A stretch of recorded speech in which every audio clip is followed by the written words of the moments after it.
Hi everybody, Lance Browning, Income Solutions Wealth Management with this week's audio blog. And you know what? We'll keep doing these as long as it takes. So we're here to help you.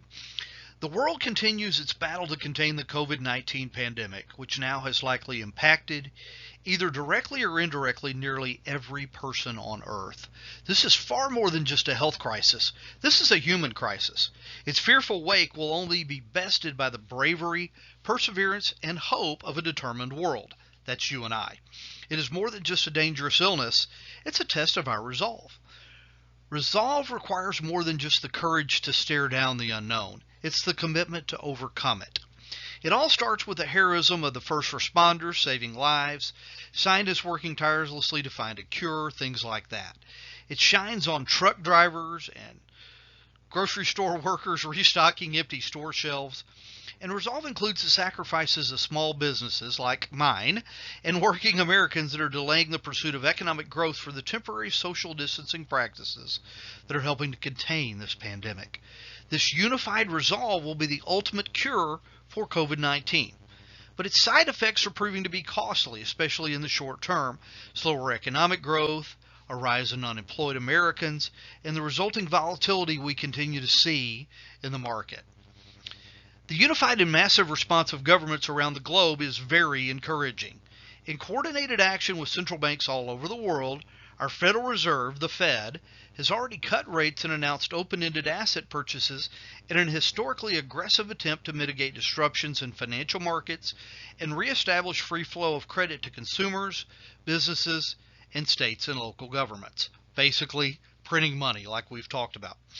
Fed Chair Jerome Powell stated that the U.S. Central Bank stands ready to do, quote-unquote, whatever it takes, echoing the same words that European Central Bank President Mario Draghi said in the aftermath of the Great Recession to keep the Eurozone from unraveling. And Congress is conducting its last negotiations, and these are done, on what will be at least a $2 trillion fiscal stimulus package to rescue struggling businesses and impacted Americans. These monetary and fiscal policy initiatives cannot fix the problem, but really only scientists and doctors can do that. But they can help fix the recovery by helping to make sure that as many businesses as possible are strong enough to restart their growth engines to aid the economy as soon as this global pandemic wanes. Nobody knows when and where this will end, but we have confidence that the recovery for our nation, for our economy, and for the markets is around the corner. We also know that the S&P index is S&P 500 index is about 34% below its all-time high from just over a month ago and is essentially pricing in the full extent of a recession. And historically, the market drops about 37% during recessions.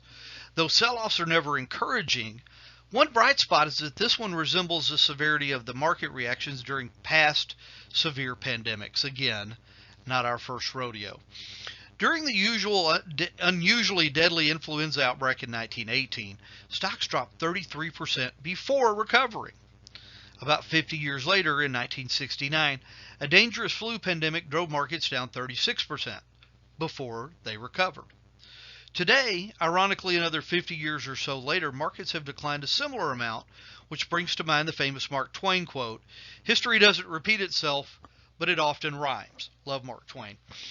There are more negative headlines to come, yet to be told in this pandemic as new cases continue to grow in the United States. Concerns remain elevated, and market volatility reigns. Every day we are inundated with more and more cancellations. Gosh, everything from shuttered workplaces to closed schools, canceled graduations, restricted public gatherings, etc. But optimism for the near-term future has not been canceled. Neither has our hope. And neither has the long-term prosperity of America, our economy, and the prospects for long-term investors to possibly participate in an eventual market recovery. Our future is not canceled. It has been ignited with our resolve.